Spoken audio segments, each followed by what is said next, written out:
Show my little people. Okay. Um, Hello, everybody. Really nice to be here. I hope I'm awake enough to do this presentation. I feel I am. It's still very early in the morning here in New Zealand, and this is just what happens. I'm reminded of the old COVID days where we had to come in all the different time zones. So now that AI can write, talk, and sing, what's in it for the language learner? So we are, of course, all amazed about all the miracles of generative AI.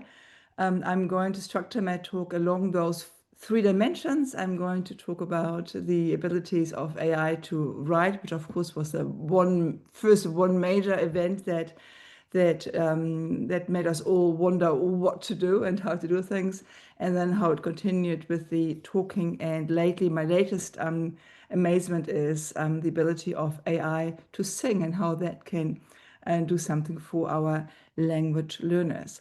So starting with AI can write. So as I just said, the first thing that happened at the end of 2022, when we suddenly had this tool that could write, the whole world being confused of what to do. We had those headlines, the college essay is dead. And I shall say, maybe as language educators, we were a bit better prepared for that because we had Google Translate before, and we had been thinking, well, I assume you as well, we had been thinking about what do we do with a tool that can produce output that we know is not quite at the level, reflects a level that is superior to our students. So detecting that, but also then the next question, how do we make most of it? How can we use that tool productively for the language classroom and for the language process of our students? So I looked into that quite early with my colleague Louise Ohashi in Japan. We collected data very early, the 10 first weeks after ChatGPT was released, and we wanted to have the reaction of language teachers worldwide. So we collected data from almost 400 language teachers, and we found that at the time the reaction was very divided. We had those who kind of, well, wow, this is amazing. What do we do with this, right? And with those, I can't cope with this, and this is terrible, and all the ethical things that happen to this. So quite a divided narrative that had very early on established itself. And I shall say this is really what kept on developing. I think we still have this very binary, this very divided perception of what Gen AI is doing to education and doing to the world as well. And personally, I think it's very important to keep an eye on both those directions. But I'm maybe more of the playful and supportive view on seeing what are the things that can change the way we envision and we conduct our language education. This double bind has just very briefly on that, has been expressed, of course, a lot. We had Mark Warschauer, who spoke very early on about the June-July dilemma, and that is that in June, in the American system, the generative AI is prohibited because it's creating too much damage, but then people are expected to use it a month later in the workplace where it has a different kind of status.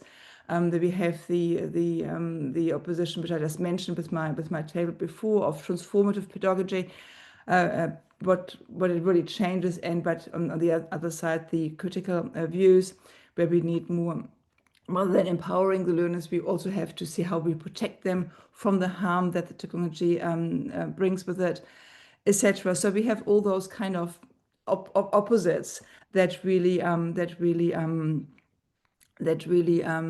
reflect the discourse, and not just of the teachers of what we do, but of course of students as well, who can be quite divided in what is right. And even I think sometimes we come up with great ideas of what we can do and how we can transform our teaching, but we get very critical and anxious students on the other side who have also been guided by the first reactions.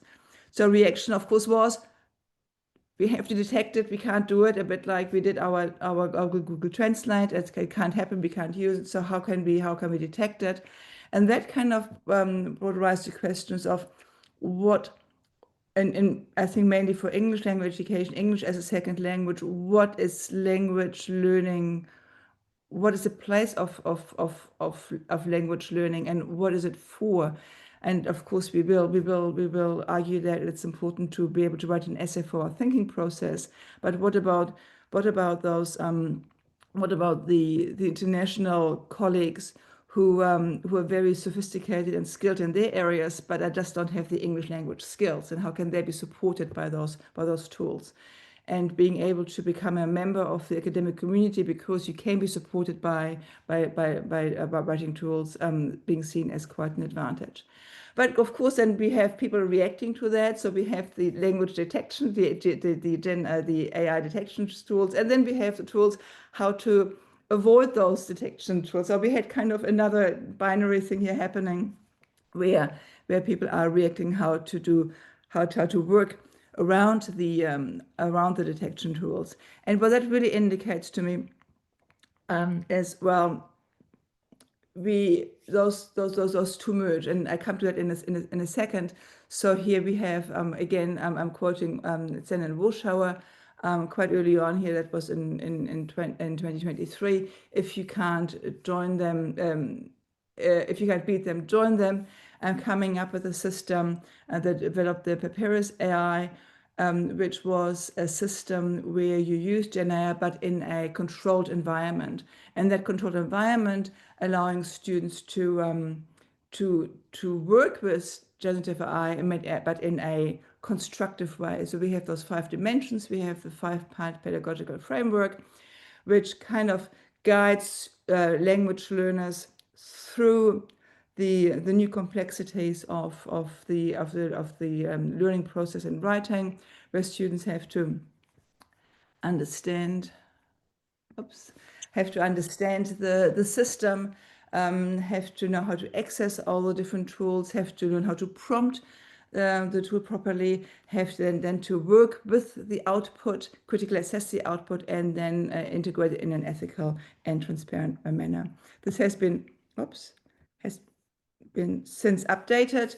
I just listened to a recent talk to Warschauer, where he kind of has this more student-centered model, where we have think first, good enough prompting, be the boss, so be in charge, don't let the AI dictate you what to do. You're still making the right decisions, the cooperation, and at the very end, the reflection on the output. So really developing the agency over the output.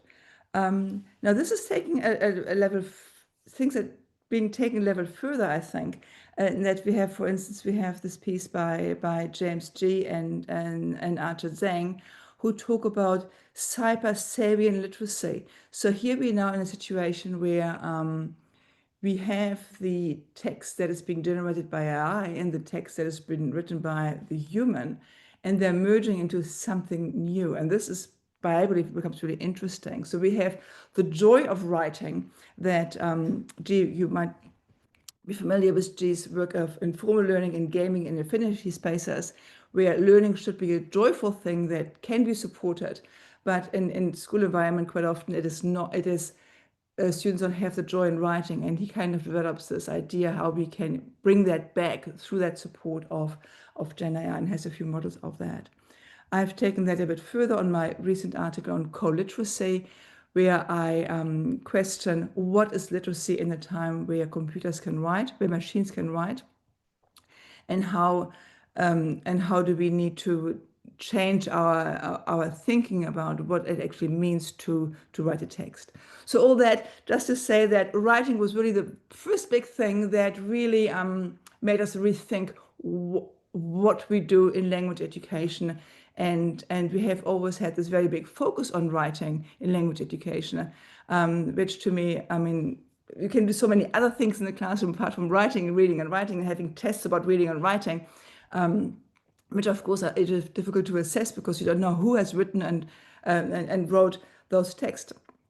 So now maybe it is time to shift in other areas and go beyond the traditional writing. So this brings me to the next, which AI can talk. Now, AI has been able to talk for quite some time. And I have given a talk last year at the CNAM and at the conference at the CNAM it was, yes. And I think this is how I met Sophie, because she heard of that talk. And in that talk I talked about conversational AI literacy. And the reason I'm bringing this back here, this year is a Wakelet site where I collected a number of different chatbots which can be used for language learning. So I made a collection of chatbots that are avatar-based, general chatbots. Now, these are awesome if you're a learner of English, because then you have, of course, so many different tools that have been developed. I mean, a Pi is a really popular one because it has this very emotional tone of responding. Further down is the pod by Poe, which I love because it kind of gives you a line of what you say and what he thinks. So we have this dual layer. So a number of different bots. And I'm happy I have the link to that resource at the end of my talk. So if you want to look at and into those different bots, where I have been adding some more recently.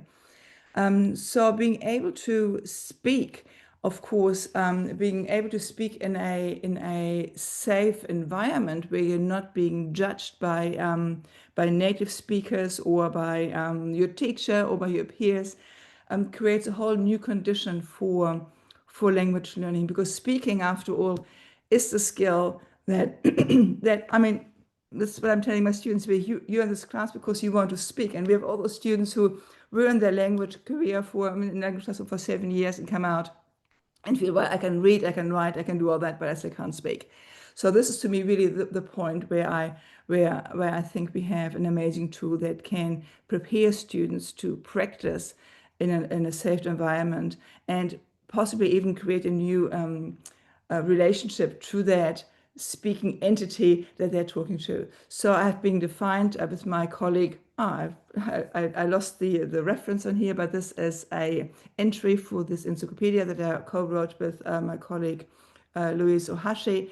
So we have been defining conversational AI literacy as the ability of language learners and educators to effectively interact with conversational AI systems across different modalities for second language learning and instruction. Now, I will make give a little demonstration here and go back a bit of time. So in 2023, I spent some time in Japan, and I thought, well, wouldn't it be cool if I could speak Japanese? And as you might know, Japanese is not the easiest language. But at least I thought I would like to be able to order a coffee. So I turned to ChatGPT at the time, and I used the voice. And so I just said, I'd like to, I'm in Japan, I'd like to order coffee. And ChatGPT tells me then, sure, ordering coffee in Japan is similar to most places, but there are a few key phrases that might help. You can start by saying kuhi o kudasai, which means coffee, please. If you have a specific type of coffee in mind, like an Americano or a latte, you can just say the name of the coffee and then o kudasai. For instance, latte o kudasai means latte, please. So how does that sound? So I can replay that. I can't replay what they said, but I can't replay what I said. But I tried that. So this is a transcript of what I said. And so I wasn't quite right. Almost there. It's latte o kudasai.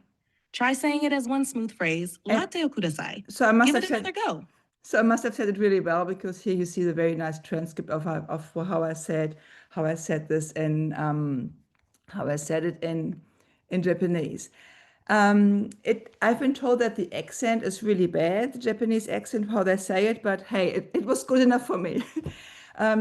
So this was kind of my first way to practice a bit, and every time I had my coffee, I had my little conversation with ChatGPT on how to say this okudasai properly.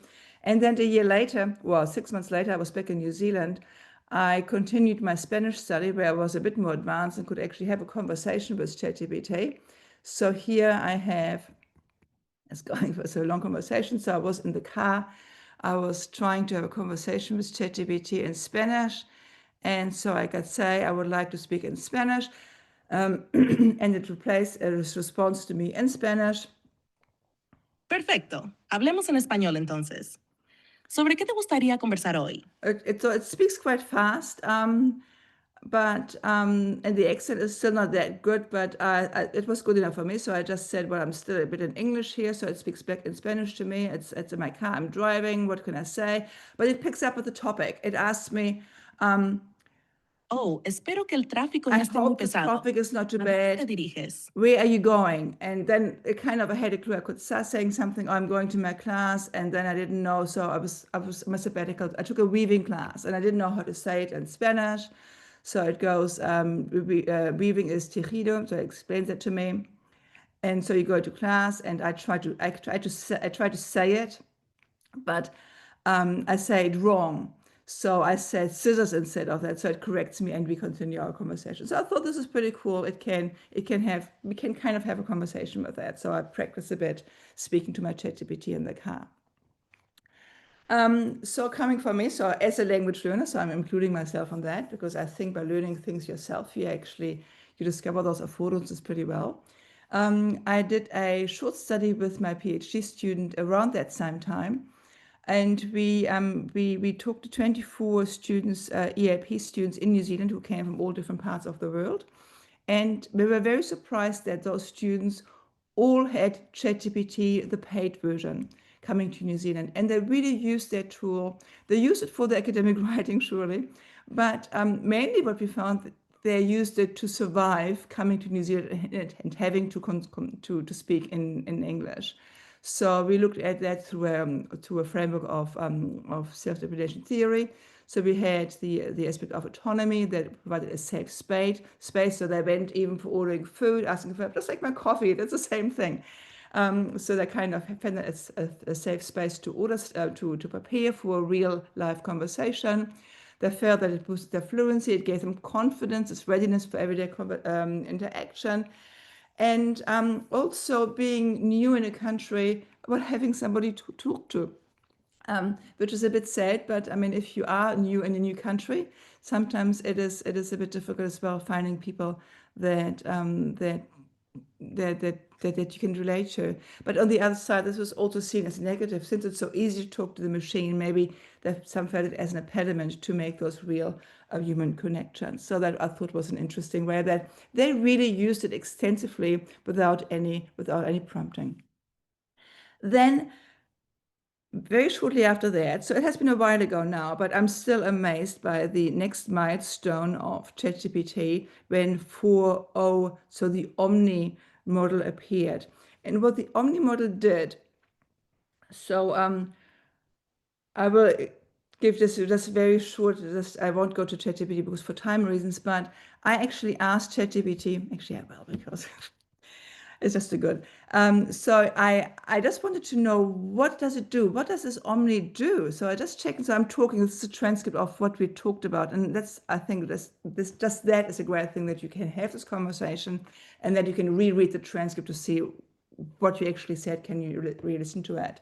So that's just checking out the new version. Anything different? So you have the same voice, and we hear. That's true. My voice hasn't changed. So it has the same voice. And then what can you do? And what can you for language learners? It can do images. So that was new at the time. So it could create images. So let's give me a picture of the Eiffel Tower. So that was pretty cool. And then I wanted to play with that. Give me one with a New Zealand theme. So this was good. A bit more stereotypes I go. And it created the stereotypes here, the French stereotypes and the New Zealand stereotypes with the sheep and the bungee jumper, I don't know, up here. And so what that made me, I was actually just sitting in the kitchen talking to my phone. It made it, you see this little icon here? So what happened here, I just said, I had a little smile. And it actually detected that. So, and this is so the detection of emotion, which was kind of the first thing. And I was really impressed by that.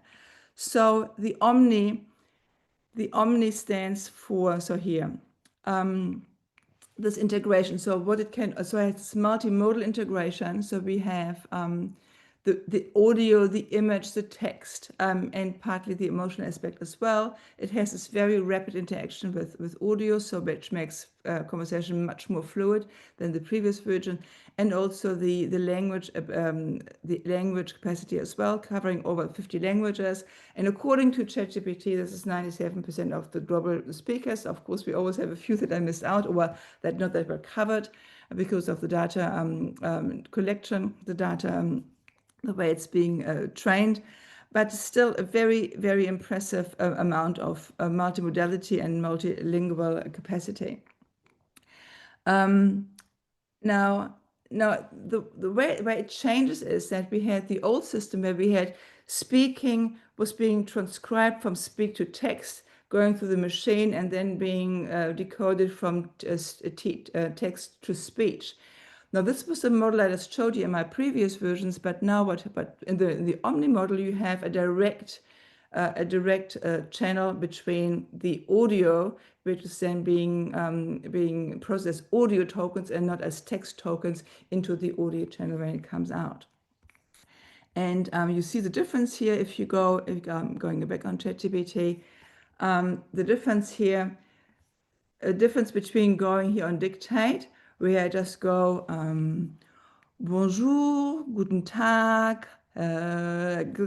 buongiorno. So I just go here and it will hopefully transcribe that. So in the different languages, which as I said, but if I go here on the other item here, oops.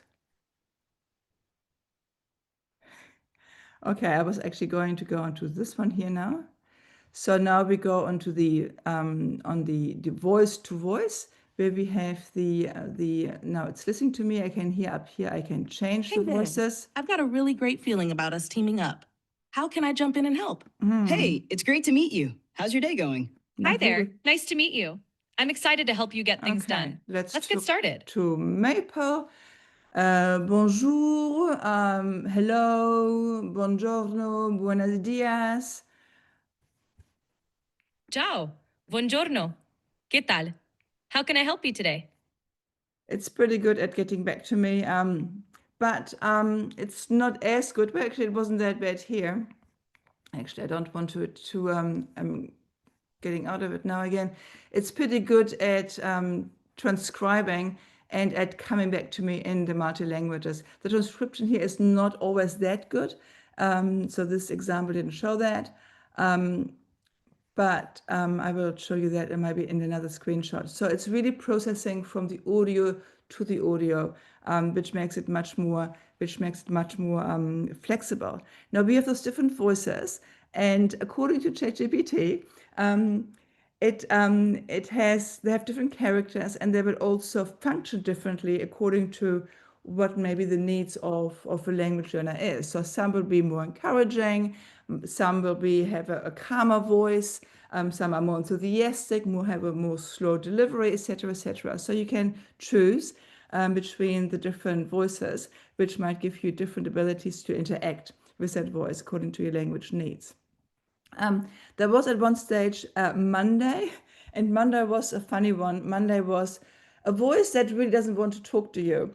So they have discontinued that. But here I want to speak in Italian. And because I'm planning to go to the Eurocall conference in Milan, so I'm trying to learn some Italian. Puoi, si dice puoi.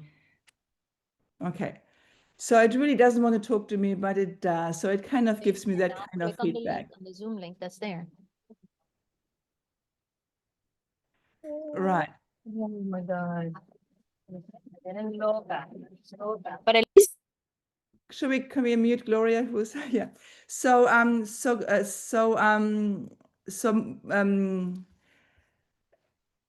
Monday is not there anymore, but we can of course also prompt ChatGPT to talk in a certain way. So we can ask it to behave in a certain way, which can also then again support our language learning. So we can prompt in our conversation ChatGPT to speak more slowly, to speak faster, to repeat, to spell a word, to pronounce more clearly, to change the pitch, to speak higher or lower, to change the character. So speak like a tired waiter in Paris, or like a cheerful Italian teacher. Be more formal, be more informal, be more exaggerated in your tone, use simple language, break down the sentences in parts, pause, speak more clearly. So all those things, it can of course be prompted, and the modulation is quite impressive. So just speak more slowly.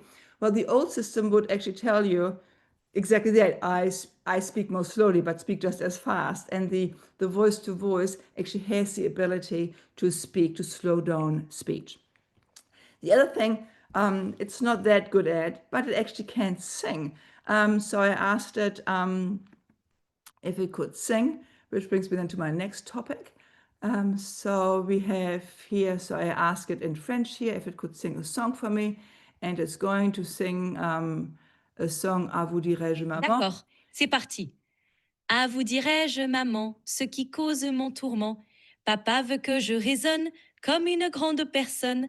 So those who know the song will know that it's not quite the right melody, but it is able to modulate the voice. And this is just for me just as an indication how you can actually influence the way it is reproducing talk.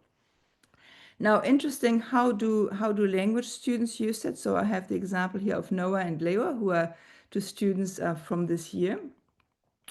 And Noah, interesting enough, so he learns Norwegian on his own, he learns some Italian, and he takes a French class. He didn't even know about ChatGPT voice.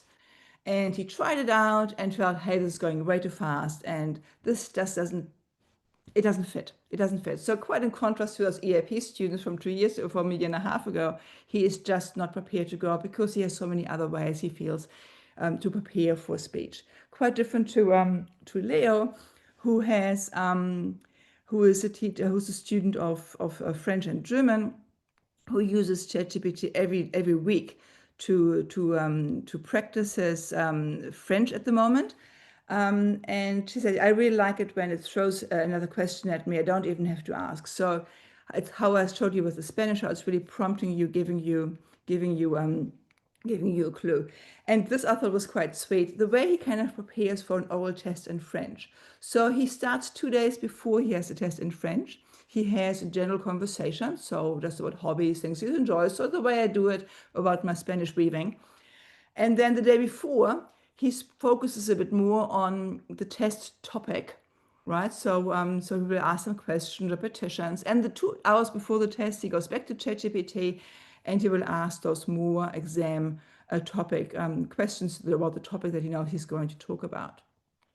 And then during the actual test, he feels quite prepared, not only because he has been practiced, but also the feedback that you receive from ChatGPT, who of course wants to please you and to encourage you, and will tell you after every sentence how great you are, fantastic, and he kind of hears that fantastic, and that kind of gives him that encouragement to do really well in his oral French test. Okay, now I don't have much time, I realize, but I don't want to miss talking about the singing a bit. So we go a bit beyond ChatGPT here. I found last year this, I'm on Instagram, there is this a very nice little a series about, account that tells you about study methods, and I won't play this now, but she just tells you this amazing thing. Actually, I will play it because it explains things so well. Put the sound on. Et je suis sûre que tu la connais pas. Tu vas pouvoir apprendre par cœur tes cours facilement et sans avoir l'impression de bosser. Et ça marche dans toutes les situations, que tu sois chez toi, dans le bus ou même en faisant du sport. Je te montre comment faire, c'est ultra simple et tu peux le faire gratuitement. Tu commences par envoyer ton cours à ChatGPT et tu lui demandes de faire des paroles avec les infos importantes de ton cours. Ensuite, tu vas sur le site de suno.com, t'ajoutes les paroles et tu mets un style de musique que t'aimes bien. Et là, en quelques secondes, l'IA va te générer une musique sur mesure avec ton cours. En attendant, pense à t'abonner si tu veux plein de techniques pour gérer tes études. Alors, j'ai fait quelques tests dans différents styles, ça donne ça.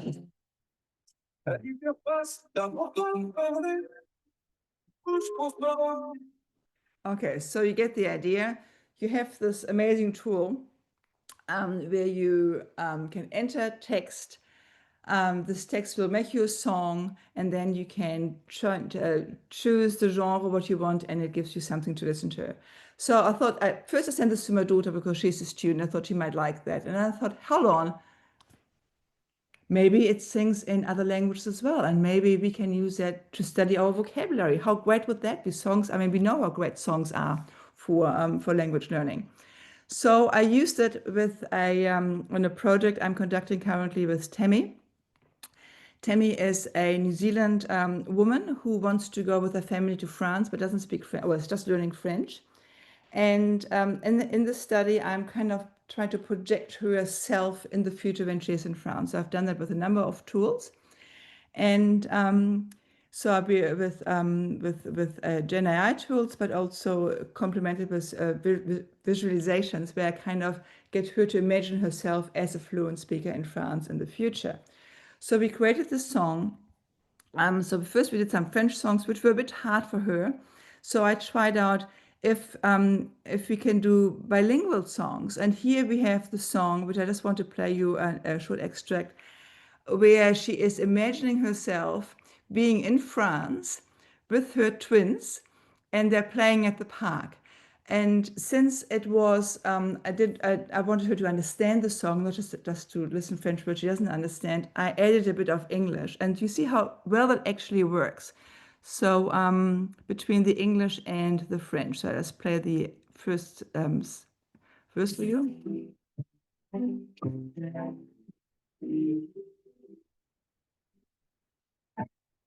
Laissé tout seul, I softly say, little feet are learning, finding their way to pull a fat. I cheer with pride as they climb and explore, joy by their side. Fais attention, tiens bien là-bas, the wind lifts them high. All right, so you see there is a slight accent in the English, but it's quite charming, I think. So because we have this, it does both languages, but there will always be an accent in one of the two languages, which I think again can work for you. But a pretty good way of bringing the languages into the songs. Now I did that because I wanted her to understand the phrases I gave her for the playground. And I had this most amazing reaction from her. She not only loved the song, but she was almost in tears because she could imagine her children saying those things. But her revelation was, well, this is me, because when I'm in France next year, I won't be a perfect French speaker. I'm always going to be a speaker who is navigating between English and French, and this is going to be my reality. So I thought this was really a really good way of using the tool for her to create what she actually will identify with. So again, my student Leo has a very creative approach of using this tool as well. So he uses ChatGPT to create songs in French and German.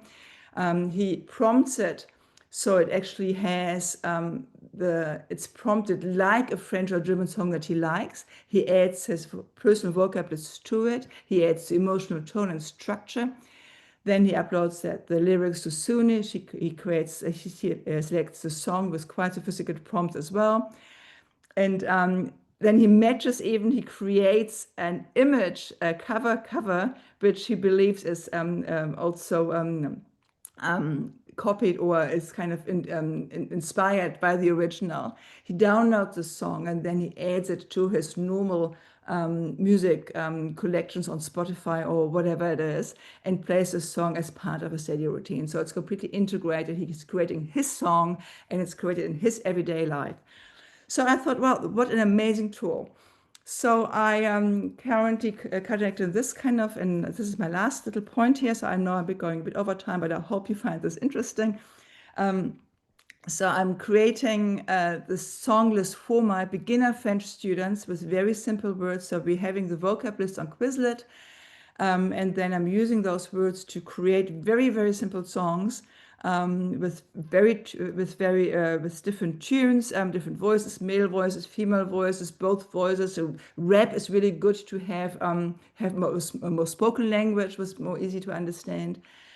So the idea was that they first listen to the songs so they can kind of review the vocab they have on Quizlet. And then the plan was to change this over time, where they can maybe use the words, but create their own music with it. So they don't have to listen to my schmaltzy music, but they can do something that they like much better themselves. And then scaffold that so they create their own songs, maybe still with the class vocab, and then ultimately doing their own song with their own vocabulary. So I was really pleased with that project. And so it was, things didn't quite work the way I wanted, because the class in the end, since I was seconded elsewhere, was taught by somebody else. So I didn't have quite the overview of the project I wanted to, and that might have impacted on the outcome. But the student feedback actually wasn't that great. So I was a bit, So some thought it was really great, interesting, creative, fascinating. But then others said, well, this is so cheesy, this is awkward, artificial, difficult, not useful. So not everybody shared my enthusiasm for that. And interesting, I thought, well, they might want to listen to it, but creating, surely it's so easy. You put in, we saw that on the Instagram, she just create the song and it's done.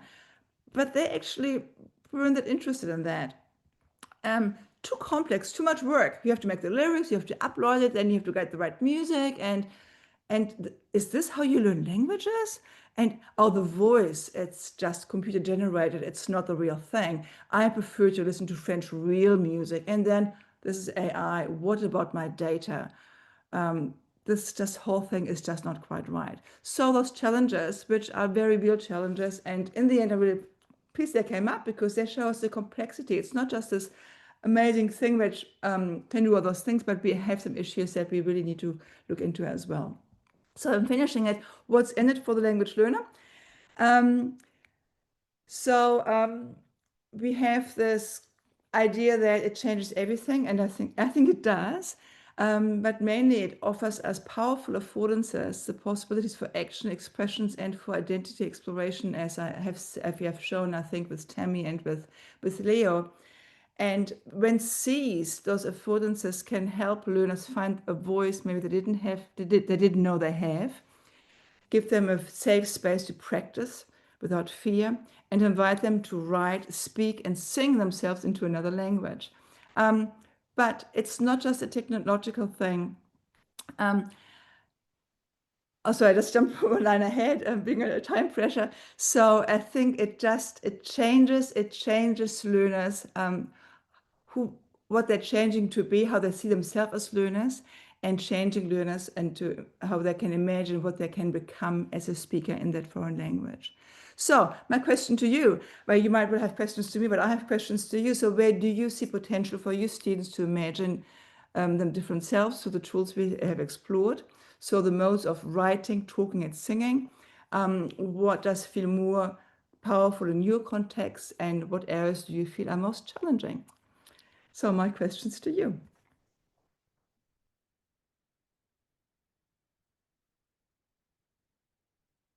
Are you still there? Yeah, thank you so much, Antonie. We are here. Thank you so much. Thank you. This was really inspiring. Thank you. And yeah, we can take a moment for some questions. You can do it by on the chat as you like. Or maybe you can just answer your questions in your chat as well. So I'm happy to take answers and questions as well.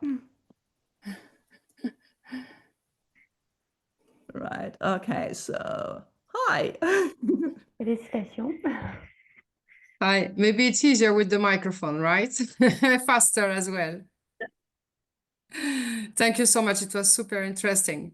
To answer your question, Antonie, I think that it's true that it's overwhelming, and like students, I think teachers, we feel the same sometimes, that it's so much, there is so much happening so fast, and it's a lot of work to catch up and decide which tool is going to be the most appropriate to reach our goals. So like for me, what I've done is first I try to set what are my objectives? What do I want the learners to gain from introducing AI in the classroom? And as you mentioned at the beginning, I think the biggest challenge is to give them literacy so that they understand why and how to use it and for what purpose, not just to cheat. Okay, they cheat, but then we change our expectations and our assessment methods. So basically that's the first thing. And for us then to find the right tools, there are so many, so we have to test, try, and following seminars or webinars like this one, you get, to decide, okay, this really is the one thing to use. And for instance, Suno and ChatGPT, I did it once to try it with the Passé Composé.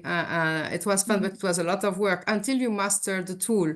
So again, it's a process. It takes time, but it's fascinating. And definitely, yeah, I loved your statement about if you can't beat it, join it. I mean, like, adapt it. Yeah, well, there is quite a bit of work coming out on teacher stress as well, techno stress, and how we all feel just too overwhelmed. And clearly students might just feel the same. I mean, if you have all those teachers trying out those amazing things on them, I mean, it's this filtering and keeping, I mean, to me, it's just keeping that human dimension, trying to make that AI human. I was really disappointed when they said that the voices are so artificial, because to me, actually, they aren't. But then, okay, but who am I to judge? I mean, we all have we have our own perceptions. Just trying to go to the. There are a number of other apps that do that as well. I think there's 3 or 4 different apps. Suno is free. You can create 10 songs a day with it for free. And if you subscribe for $10 a month, you can do as many as you want, and you have a higher quality as well. So it is in advance. I tried to get them to send me free subscriptions for my students, but they wouldn't do that. But it's you have the free service, and the free service does something. It's like the ChatGPT. It's if you have the paid version, you get just more advantages of it.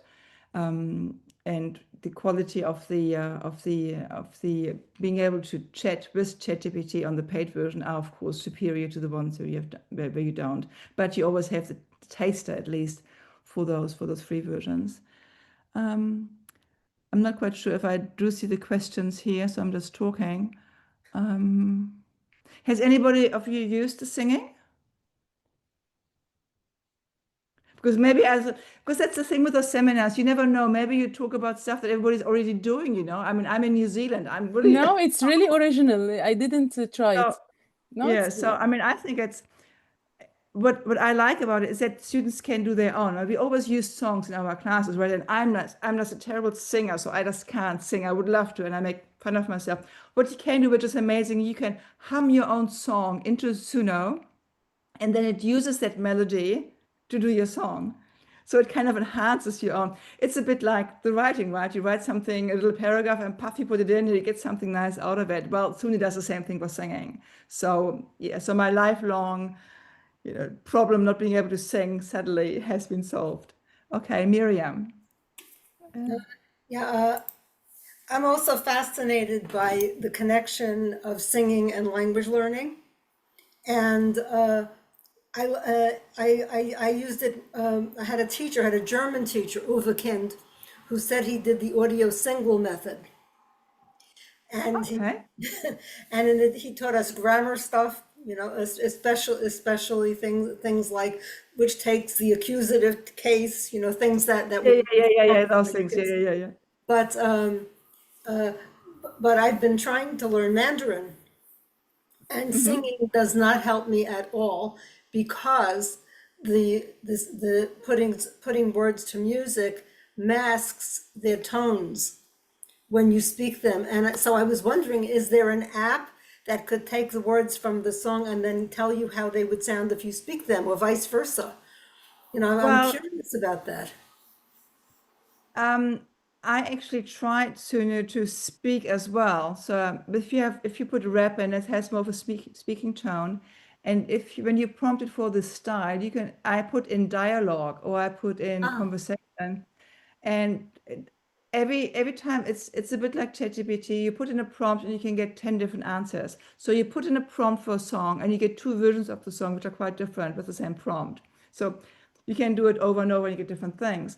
But it can actually, I had the result where it actually speaks, and maybe with a few beats in it, but it still speaks. So I'm not sure if that works for Japanese, for Chinese, but I could actually ask Leo, who is Chinese, who's using the tool, what he thinks of that. Yeah, interesting.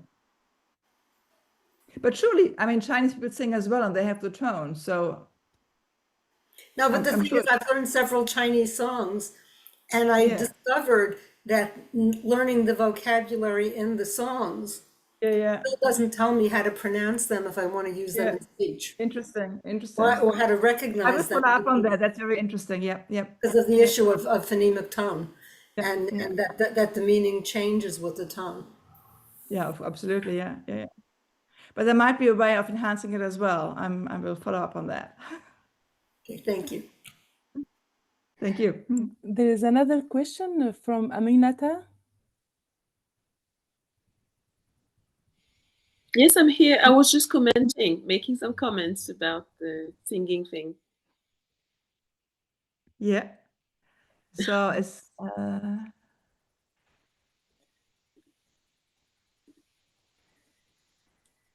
okay. yeah. So I'm working on that. I'm working with that class, beginners class. I will survey them again at the end of the year, of the semester, which is coming up here, to see if they've taken it up on their own. Because that to me was kind of the no-brainer. I mean, you have a tool that is so easy to use, that is free, make your own song, you have your vocab, whatever you do, you know. We have some students who just put in the vocab list and get the words, listen to the words. This is one side of the spectrum, and the other side, people who create phrases and take it to a whole different level, integrate it in their listening routines. I think the potential is there, but for some students, the students here, they were beginners, and they weren't quite prepared to that because they're not experienced language learners. They quite don't really know yet how to learn a language. So throwing a tool to them where they have suddenly to do things on their own, which are quite different to what they're expecting, didn't quite work, I think. But I'm working that through still. So I'm just giving you some half-cooked research here. But I think it's very interesting. It's not because a tool does great things, because it has the affordances, that it sticks with the learner's identity. And if it doesn't, well, it's not going to work. So autonomy only works. It only becomes an autonomous learning tool if it works for the student as well. And this is our work as educators, to create that environment where they develop those skills clearly. The last question from Marcy. What age? I'm not sure. Maybe.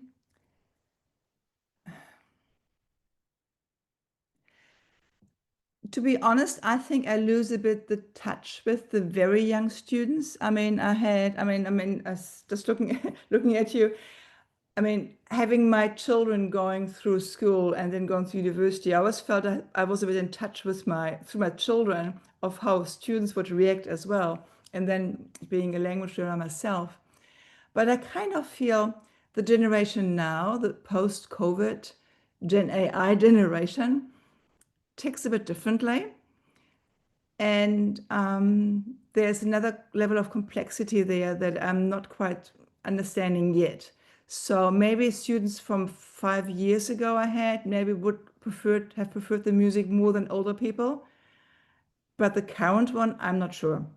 I think they have a different agenda altogether. I'm working that out as well. I'm not sure. I think older people might be more, I know, it's like your mature students. They might just be more experienced and more open to new ideas as well.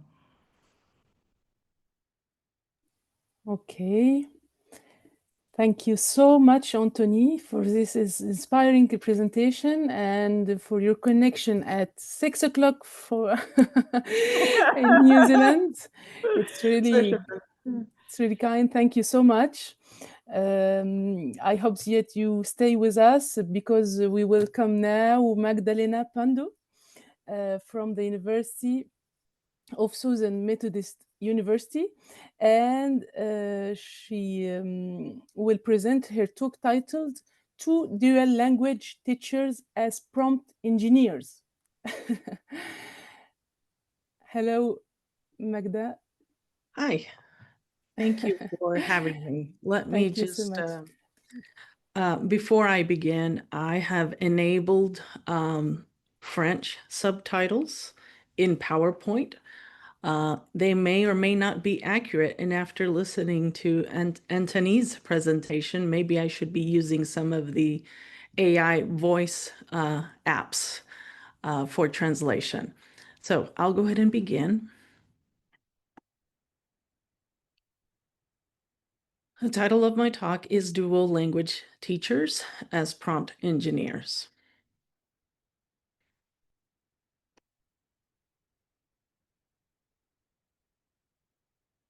So as a researcher, I just would like to introduce a few comments about the research that I do. I always look at language as a central and fundamental construct in multilingual education.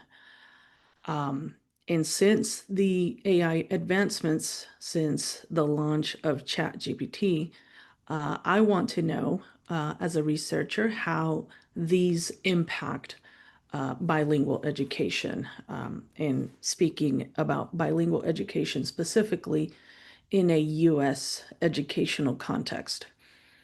And for that, I have specific interests in comparing human intelligence with artificial intelligence. Not only comparing them, but also how the two intersect, and what insights can be gained, and what are the affordances and what are the challenges.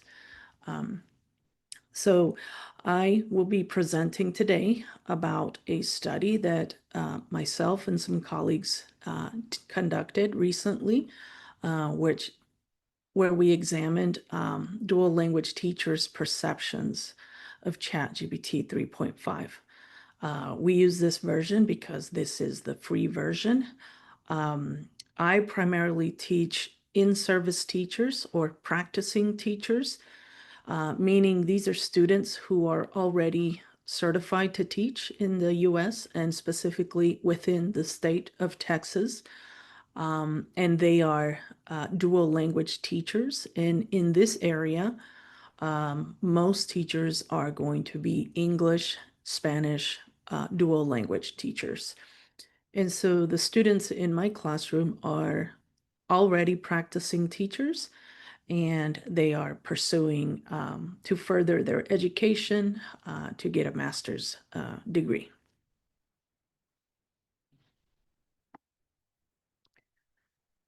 So I want to continue looking at artificial intelligence and looking specifically at bilingual teacher human intelligence. The image on the right is an image generated by DALL-E. So this female human is not real. She is AI generated. And so just want to focus on a few things when it comes to artificial intelligence and when it comes to bilingual teacher human intelligence.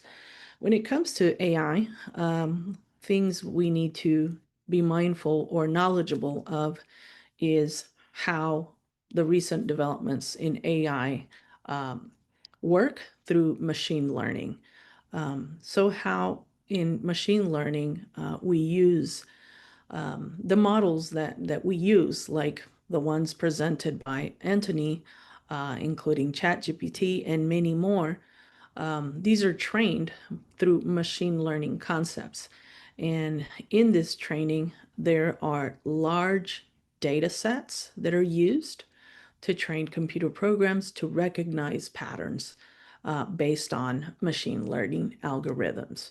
And so one of the abilities that have really influenced the novelty of this effect of using AI is natural language processing abilities, which is the ability to understand speech and analyze documents and more.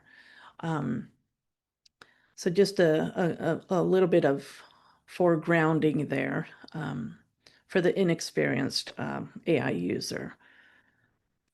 For the bilingual teacher and their own human intelligence and some of the things that we research as bilingual educators, we are interested in investigating how we develop bilingualism and biliteracy in learners that are acquiring more than one language. We also are interested in learning how they acquire knowledge and how we can integrate both content and language to facilitate that learning development. We are also interested in fostering and developing cultural competence. So as a human and operating with multiple intelligences, we integrate multiple knowledge bases to foster bilingualism, biliteracy, content and language development, and cultural competence.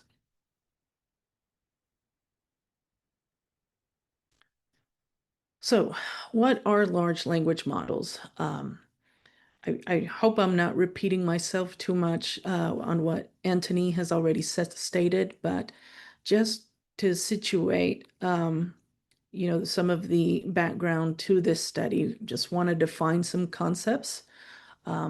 Large language models are AI systems that are trained on text data. And so what are these models able to do? They help us understand and generate human-like language. So large language models like ChatGPT allow us to interact with them very much like human-to-human interaction. The models also understand us very much like humans, another human would understand us. And so because of this, these models are able to summarize, they're able to translate text for us, they're able to help with writing tasks or generate writing tasks, and they can generate and create all sorts of context, text-based, and these improve over time with fine-tuning and through user interaction. So how we interact with these models, we can fine-tune what they generate for us.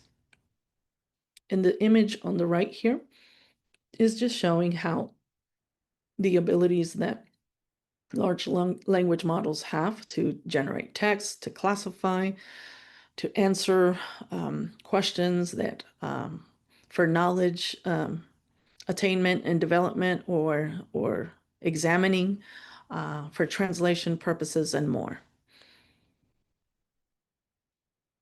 So I want to talk about some theoretical frameworks. Because I work with teachers, I'm always interested in, the knowledge base that they have to carry out their instructional practices. So building off of Schulman's framework proposed about teachers' professional knowledge, I asked myself, what is the teacher knowledge for teaching that makes content comprehensible to learners? And when I reference learners, I'm specifically interested in the bilingual learner. So the student who speaks another language, a home language that is not the majority language, in this case, English, and that is acquiring English as a second language, while also developing their first language speaking and language abilities. So I'm interested in, what knowledge base do bilingual teachers have to make content comprehensible to the emergent bilingual student. I also look at George Bunch's pedagogical language knowledge proposal about looking at language and literacy knowledge as it relates to the teaching of the content areas.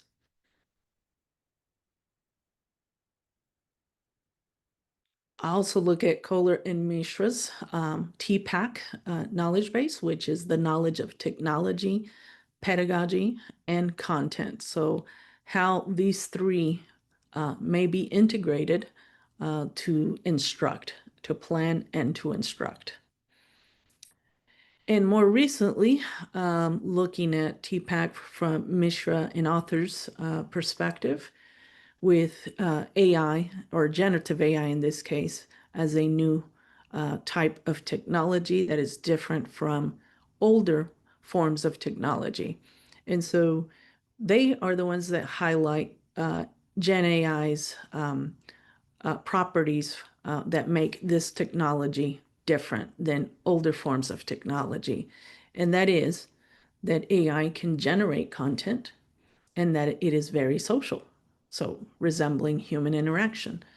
So those two properties have influenced the use and the exploration of Gen AI technology models for multiple reasons. And so looking at this combined theoretical framework, this is Kohler and Mishra, and this where we take several of these knowledge bases and we look at, what's happening here. What are the pedagogical approaches informed by these different knowledge bases? So in pedagogical knowledge, these authors or researchers, if we look at pedagogical knowledge, that is here, right? This is the discovery, inquiry-based learning approach, the collaborative learning approach, constructionism, project, problem-based learning, storytelling, possibly singing, hands-on and playful learning. And so when it comes to the technological knowledge base, what are we dealing with here? It's about learning artifacts. What are the hardware and software applications and equipment devices that we can use to help us with instruction, plan, and teaching? Are there any AI-related agents? Are there any gamified elements to the technologies that we are using? And as we heard Antonie speak about singing, I think we can start thinking about some ideas of how to use Suno AI for singing purposes when teaching another language to students. And of course, there's content knowledge, which is teaching and learning content, and how we are aware of AI, how to use AI ethically, and more. So just wanted to kind of bring this into perspective on what is already out there in terms of theoretical frameworks around AI use and the integration and intersection of technology with language and content knowledge. Further, I am a fan of Michael Halliday's systemic functional linguistics and his approach to language teaching and understanding language and the functions of language. And so for those of you not familiar with this theory, he proposes that we use language in specific ways. And so there are multiple functions to language that help us communicate for sense making or for meaning making.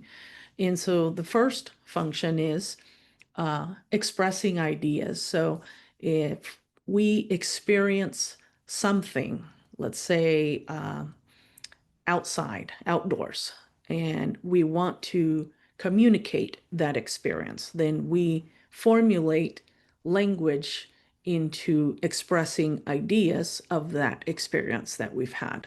And so this language functions allows us to utilize all the grammar resources and language as a tool to express ideas, and that will help us best represent a lived experience. Secondly, we can use language to connect ideas. So we would want to first identify what are those ideas that we've lived in a lived experience, and how can we connect those ideas to express those. Thirdly, the function to interact with others enables us to interact. And so by expressing ideas, connecting ideas, and communicating with others about lived experiences as ideas and connecting them one with another, then we are able to interact with others. And if we can do so by creating coherent and cohesive texts, then we are able to communicate more effectively and in very complex ways when it comes to writing. So we can communicate orally and produce oral texts, and we can produce even more complex text when we are writing. As we are all familiar, we do not write how we speak. And so oral texts look entirely different from texts in writing. Now, I don't want to limit text production to just oral and writing text. We have, the deaf mute community who sign language, and so those can also be considered text because it's the generation of representing something, some experience, some connection of ideas to interact with others through signing.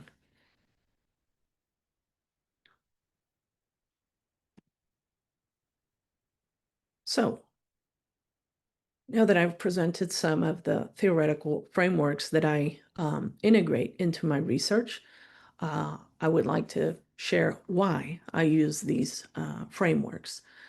I am interested in investigating the language of schools, the language that happens in education, specifically in elementary and secondary education. So early elementary grades to middle school to high school.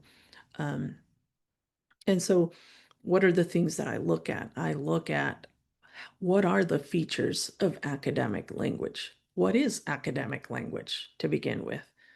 What are some of the genres that teachers use to teach specific genres to their students? And what is the pedagogical approach that they take to teach about those genres? And what are some content learning opportunities for linguistically diverse students? So in the example of this particular student, the emergent bilingual, what are the content learning opportunities being afforded to that student? How is language and content integrated so that the bilingual student can learn both language and content simultaneously, not one or the other or one before the other? And looking at the integration of content and language, then we can also look at the use of native language instruction and the use of second language instruction. And so in the US, for example, we have multiple dual language models or bilingual education models where one may be heavy use of the native language in the earlier grades. And as a student progresses through the later elementary grades, the integration of English becomes more prevalent. And so by the time that students reach, say, for example, 5th grade, the goal is for the student to have a good command of both languages in a balanced manner. However, we must also acknowledge that this is not the case for all students. Not all students begin in this type of model. Not all students opt into the model because of parent decision-making about whether or not their children should be placed within these programs. and many other factors. So while the models are effective when beginning in the earlier grade up to 5th grade, for example, we do see a good balanced command of both languages. And in the majority of cases, that dual language instruction stops in elementary. And once reaching middle secondary school grades, we shift to entirely the majority language, which is English, and assessment shifts to English only. So if any assessment happens in the native language, it will happen within the elementary grades and will fade out by secondary grades. So a lot of factors that influence pedagogical practice when it comes to the use of L1 and L2. In the integration or at the intersection of language and content, I'm also interested in looking at language use for meaning making, which is why I introduced SFL, the SFL theory proposed by Halliday. How are teachers using language and fostering language use for sense making or meaning making? And so as researchers of language, most of us here, one of the things that we do to investigate that is we investigate interactions. How is language being used, or how are students interacting with one another? How does the teacher interact with students, and vice versa? So my take on that interaction is I want to look at teachers' prompt engineering skills. And so what is prompt engineering? It is a process in which users create text-based prompts to instruct an AI model to generate text-based output. I am focusing only on LLMs. Antonie has shared multimodal AI apps, and prompt engineering works if the language is an input in the text format, and if the output is an image, then this definition does not apply for the output portion only. So just know that the prompt engineering in this case, the definition that I propose is for large language models. So those that operate to understand text by entering prompts into the model and that generate text back as the output. And so how can we use prompt engineering in teaching? We can prompt large language models to recommend instructional materials. We can prompt them to generate performance-based assessments, tasks. We can prompt them to suggest student feedback. And we can prompt to personalize learning in content areas like math, for example, or like in writing, or for vocabulary instruction, or to generate closed texts to support writing.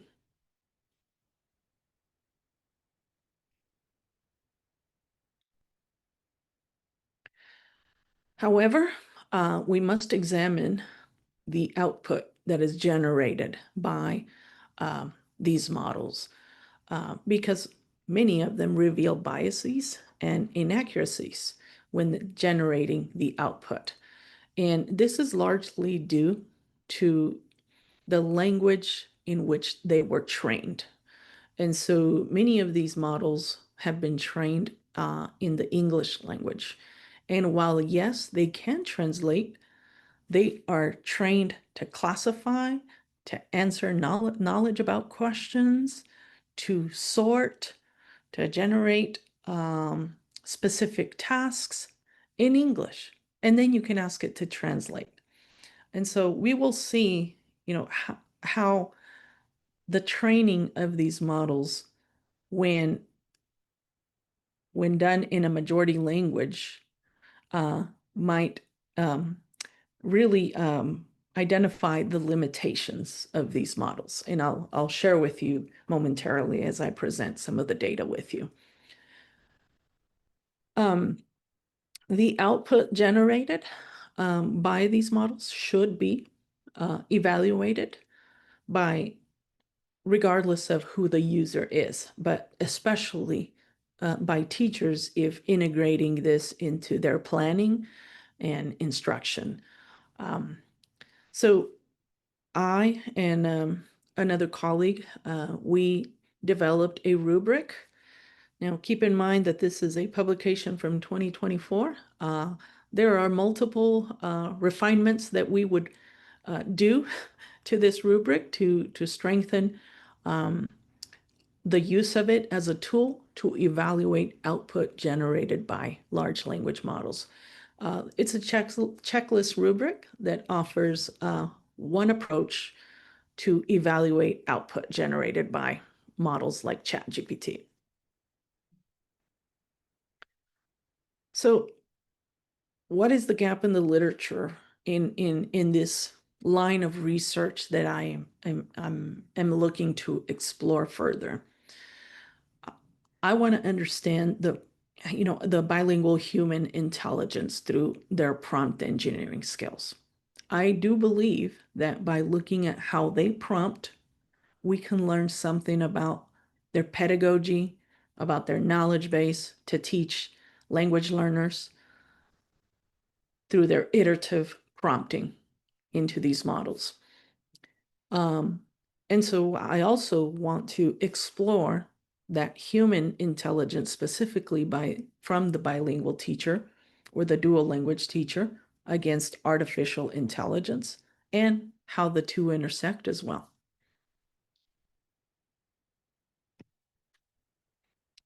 So I'm interested in the following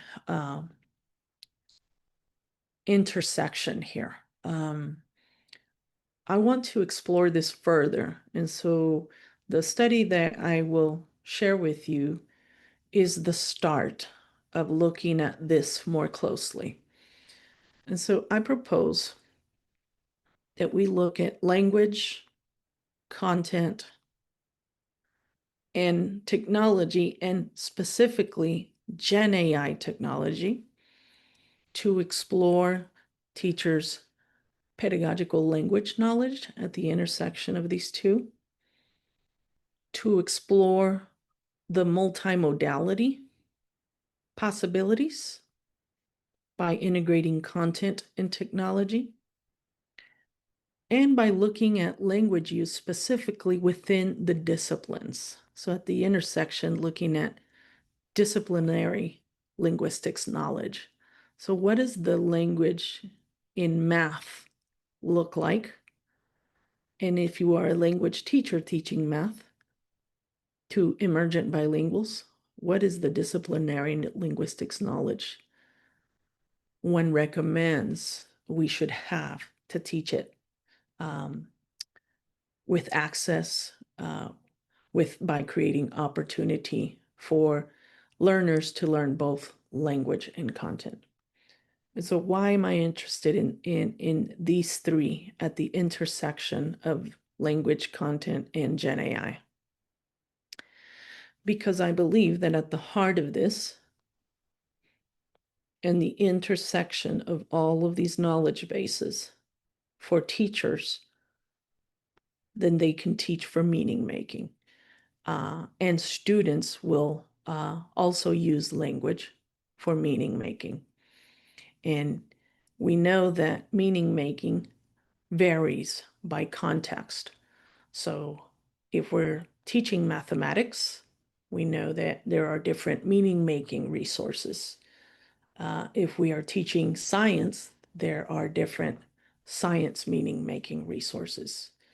If we are teaching math and or science in a different language, then we know that there are different language systems and structures, and hence different meaning making resources.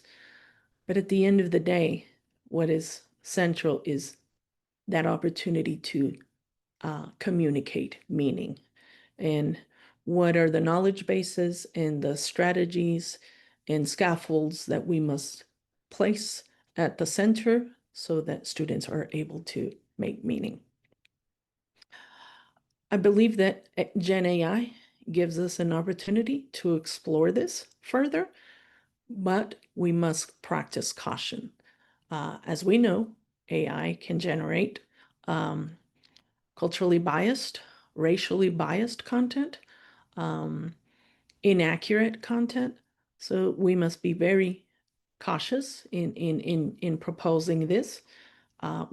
If we are proposing to use Gen AI and explore the intersection of these three further, then we must also caution to do so ethically and also to evaluate output generated by Gen AI technologies.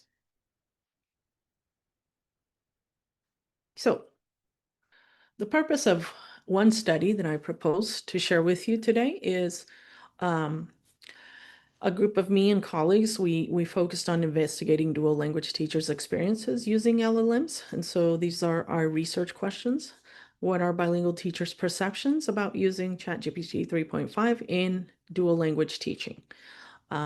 Again, I said we use this version because it was the free version, and we did not want to ask teachers to have to purchase any additional features.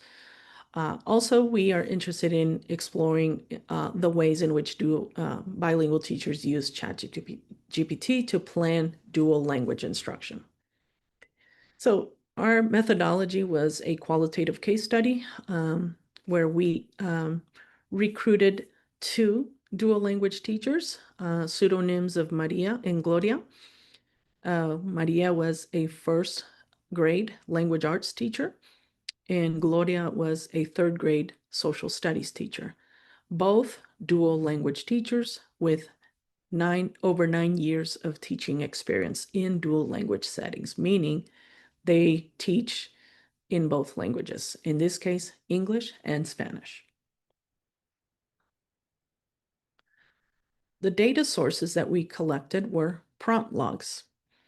So prompt logs are we collected in the form of a classroom assignment. Remember that these are teachers that are in my master's graduate level classroom. And I asked teachers to generate a log of all the prompts entered into the ChatGPT model. So some of them did it in a Word document, some of them did it in an Excel spreadsheet. I also collected lesson plans of their planning and lesson implementation reflections, and we conducted some focus group interviews with the teachers. We used a constant comparison method to engage in structural coding, and we were able to do so and develop some categories and themes. So what you are seeing here is a prompt pathway by Maria, that 1st grade language arts teacher. So I'll explain what's here. These images here, circles without a pattern, are prompts in Spanish. Circles with a pattern fill are prompts in English. Squares are prompts in Spanish and English. I will tell you what these codes mean here shortly. When we look at Gloria's prompt pathway, she only prompted in Spanish. So, looking at our coding of Maria's prompt pathway, if we look at path number 1, I know it's a little bit small, but that says LFX. That means language functions. She is prompting ChatGPT for ideas that are genre-based. So how students are able to describe, justify, explain, compare, and contrast. So these are all language functions. I won't go through all of these, but when we go to path number 5, for example, LO, Here she is prompting for ideas for some language objectives. What are some language objectives that she can possibly create that will foster language expression abilities in the students? Remember, this is all just planning a lesson. When we get to prompt number 6, these are cross-linguistic connections that she is prompting. So what are some language similarities between English and Spanish relevant to this lesson? And what might be some of those experiences related to this lesson outside of the classroom? I'll explain what's happening with prompts 9 and 10. Sorry, 9 and 11. So for 9, this teacher is asking for activities aligned to the learning objectives. So it's asking the model to generate activities aligned to the learning objectives that she has already selected. And then for 11, she is looking for activities to scaffold to scaffold syntax and for some visual scaffolding as well. So why did she prompt in English and Spanish here? Because she recognized a limitation of the model. When prompting in English and when prompting in Spanish, the output was different. This teacher, Maria, first grade language arts, quickly understood that when she prompted for these two activities, same prompts in English, she got better output than she did when she prompted in Spanish. So real quickly, she realized the limitations of prompting in Spanish for specific requests to generate content for her. Going to Gloria, she prompted all in Spanish. So clear circles, no pattern filled. These are all Spanish prompts. And so she interacted with ChatGPT only in Spanish. So she asked about activities for comparing celebrations that vary culturally and ethnically, like Halloween holiday and Dia de los Muertos, or Day of the Dead. And she was exploring the possibilities of different activities for those celebrations. She utilized what we call in machine learning a token for focus. And that token was to be grade level specific. She realized that as she was interacting with the model, that the model was returning content that was not developmentally or grade level appropriate to third graders. So she asked it, focus on third graders. And so she was fine-tuning the content that she was asking the model to generate for her through her prompting. She also asked for activities for writing and more. So what were some of the themes that we found in addition to what I've already shared with you? Both Maria and Gloria prompted ChatGPT for planning purposes. They planned for key vocabulary. What is the vocabulary that is important for these lessons that we are designing? Excuse me. Maria, contrastingly, prompted for metalinguistic awareness through iterative prompting. She asked it, she reprompted and reprompted for lesson-specific vocabulary, and she looked for cross-linguistic connections of that vocabulary between English and Spanish. Both Maria and Gloria prompted to generate content that was learning objective specific. So once they had decided what their learning objectives for their lesson was going to be, they prompted to generate content that was specific to those learning objectives. Similarly, Maria prompted to scaffold language by asking for sentence stems and closed texts. And I do have an example of some sentence stems that it generated for her. If I can just exit real quickly here. Here are some of the sentence stems that the app generated. This is about a story titled The City Mouse and the Country Mouse. Here are some sentence stems to get the student started. In the story, the city mouse blank, the country mouse felt blank when he visited the city, and more. And so this is the teacher's prompt. What sentence stems from the story The City Mouse and the Country Mouse for first grade students to use? And this is what it proposed.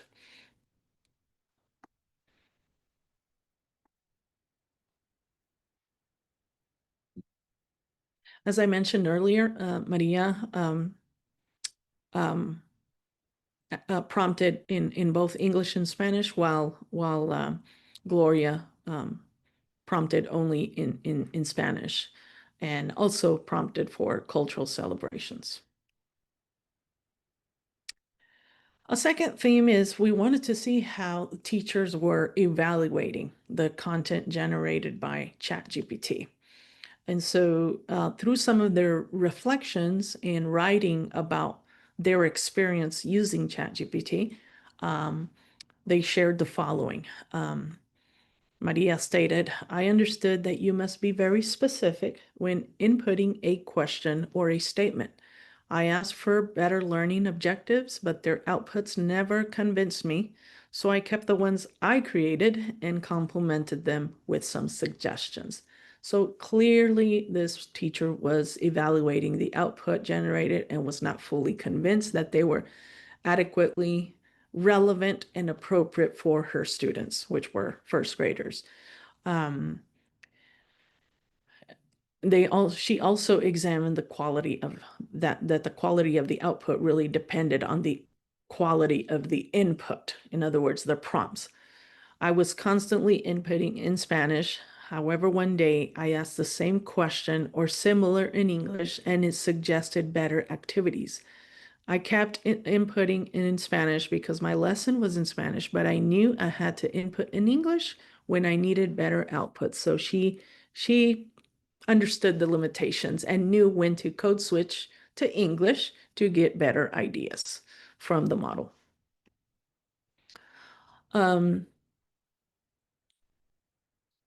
Specificity in prompt request.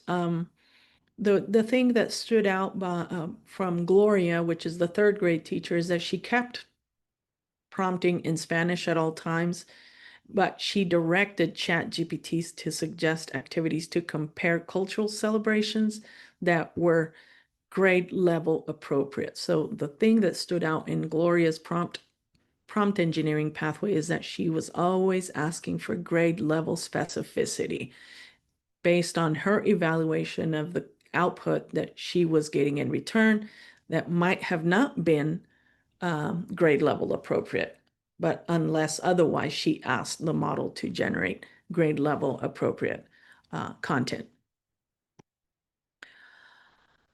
So just a couple of things in comparison and comparing human intelligence and artificial intelligence is the nuanced understanding of individuals influenced prompting strategies and assessment of AI generated content.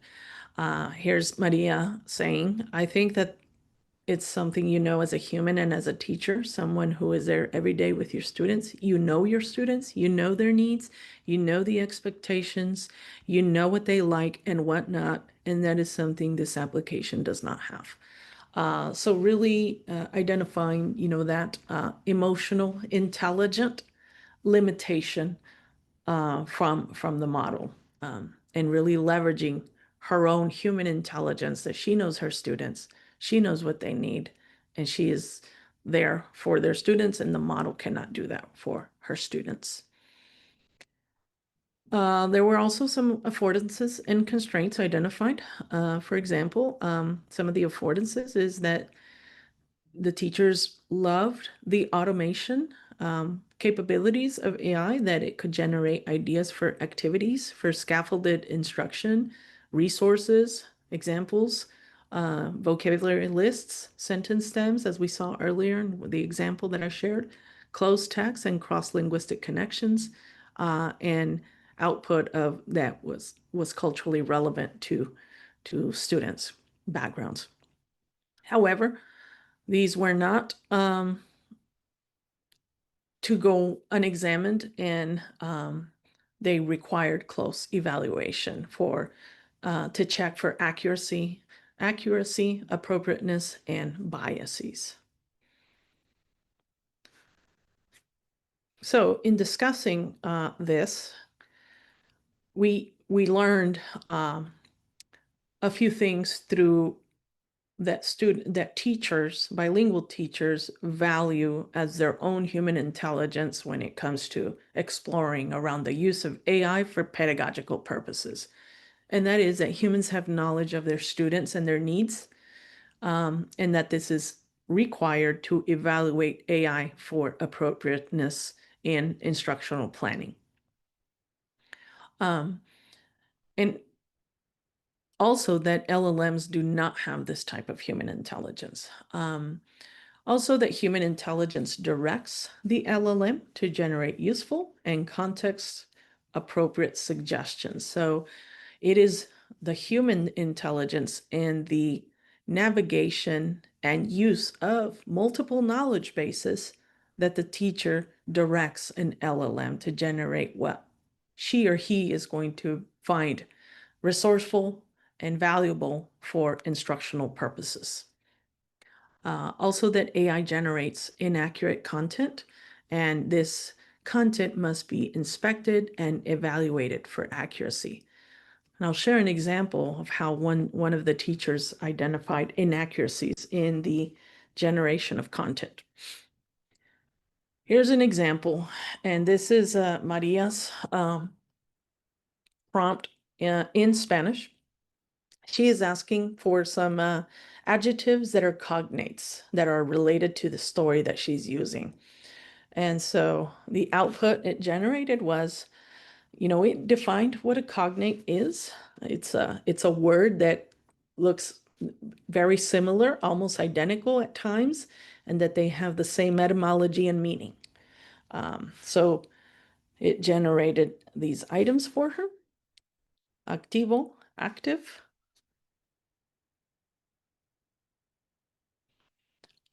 But when it came to this cognate pairing, that is totally inaccurate and incorrect. These are simply translations. These are not cognates. Same here. So out of the list that it generated, it was, for the most part, accurate, but there were 3 inaccuracies. In this teacher's knowledge of language and cross-linguistic connections of English and Spanish, she was able to identify these inaccuracies.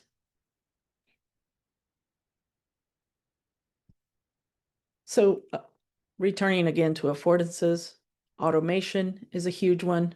Translations are a huge one. The generation of content and adaptation of text for language learners by grade level, all affordances. Constraints are inaccuracies, general and non-specific output, and limited generated content when prompting in non-English languages. In this case. So what are some implications?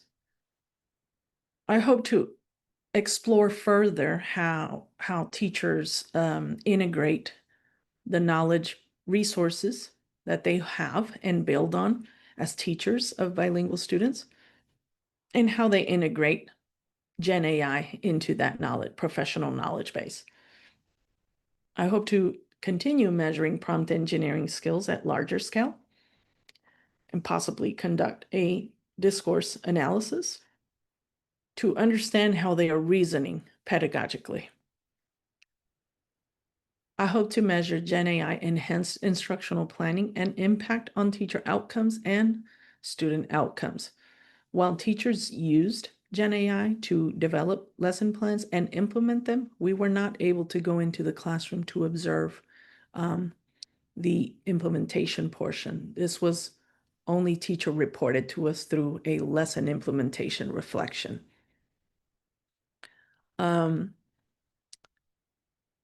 We also need to understand that there needs to be training of language models in other languages, and a bilingual educator or researcher can have that human intelligence to put forth and collaborate with data scientists, computer science engineers to ensure the training of these models are happening in more than one majority language. What are some limitations? Well, like I said earlier, we were not able to observe the pedagogical implementation. And we did not investigate the students' interactions with ChatGPT, if any of that happened. All right, thank you very much. This is a published article now in the Bilingual Research Journal. Here is the QR code. You will find the prompt engineering pathways in that, and I'm happy to answer any questions. Here are my references. And thank you very much. Thank you so much, Magda, for this fascinating presentation. It was really inspiring and very captivating. So let's now move on the Q&A. So feel free to post your question in the chat or raise your hand.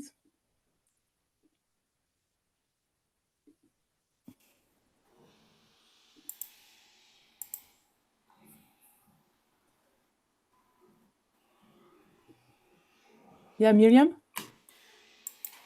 Yeah, well, first of all, thank you, and the presenter. You were talking about the techno stress of teachers. So I love it and I hate it because I can't keep up with it.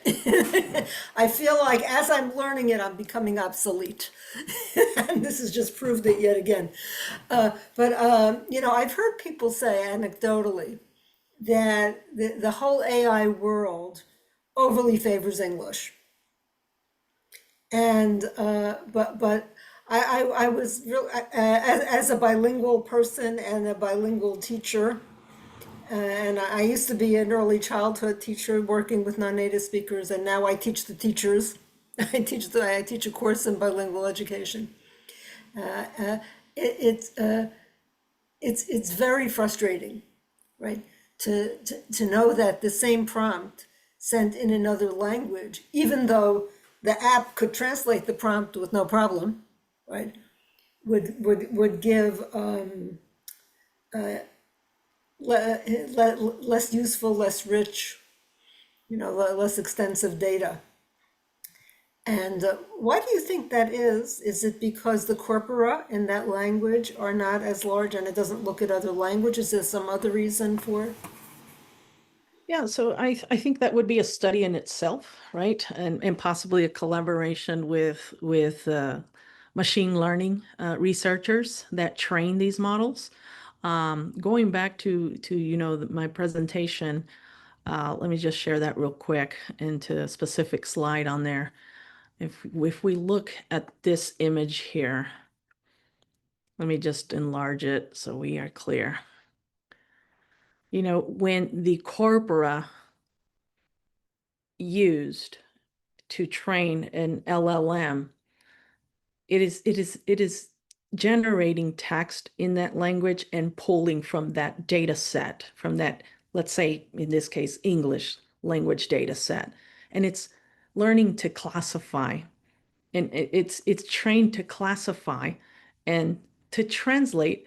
So while we can likely, you know, leverage this machine learning ability to translate, when it comes to classifying, pulling from English data training sources, there's something happening that when it classifies in English and we get the output in the English language, then we possibly may have some accuracies. When we're asking it to in Spanish to classify, then there's possibly some translation happening first and then an output being generated from that translation. And we all know that there are inaccuracies in translation, even when you're utilizing AI. While AI is very accurate, it seems to be very accurate, there are still some things that might not make sense. And so I'm thinking that it's just a matter of items getting lost in translation, because when it comes to classification, there's something happening here first before classification happens. That's my hypothesis. Again, it would take a collaborating with a computer scientist and a developer of an LLM. I'm reading a book currently about developing your own LLM and learning all of the pathways of creating an LLM from scratch. And so it's very interesting. There's multiple things to consider, but I don't have a more informed answer for you, Miriam. That's just a hypothesis that I have. Evidently, the limitations are there, and they're very quickly being identified by bilingual teacher human intelligence. Thank you. Yeah, Antonie? Antonie, yes. Yeah, I just wanted to add to that. Thank you very much for that very detailed background as well. That I found something similar with my students. Similar in that first period when we had 3.5, so it was so German at the time. And I think there might the effort of actually prompting in German, because that was part of their language thing, because they wanted to use the language and ask the language in German, right? Because that was kind of enriched the experience. But they found that if they wanted to have a real answer, they go back to English. So that was partly because they were more at ease asking the question in English, but also possibly because the output was better. So, and I hadn't looked at it. I thought it was more because they could ask their question better in English. But clearly there was something about the output as well. So similar experience from students as well. Yeah, thank you for sharing that. Thank you so much, Antonie. Marcy, do you have a question? You can. Thank you. Not at this time. I was just on a more humorous note, thankful that human intelligence is not eliminated, or the need for it is not eliminated. Right. George Siemens is a researcher that really looks at human intelligence and the theory of connectivism, and how we must be connecting both types of intelligence to make the most out of our experiences, and that not to be fearful of using AI, but rather what new insights can you gain while also being observing of inaccuracies, biases because of biased data sets. And language can be a biased data set because it's monolingual. It's in one language. The corpora is one language only. Yes, Idalina, you have a question? No, actually, not a question. I was going to say at NABE this year, or last year, I don't even know anymore. In February, my presentation for our dual language SIG was around translanguaging versus AI. And people in my class were like, even Sylvia Dorta-Duque had, Robert Pena, a couple of our really cool people that I know that are like experts in dual language and what have you. And I had them do a debate tournament against the AI machine, and they had to translanguage. So they started first off in Spanish, and the AI was in English, and then they had to translanguage to the machine, and the machine could not reply unless it was in one solid language, and they didn't know that was the case. It will not translanguage. So like to Marcy was saying, yeah, we're not being replaced yet. So they were surprised. Oh, okay. Thank you for sharing. That's interesting. It was very, and it didn't matter what platform they used. I had them, all the different groups, all 5 groups had a different platform like Gemini, ChatGPT, and Copilot or what have you.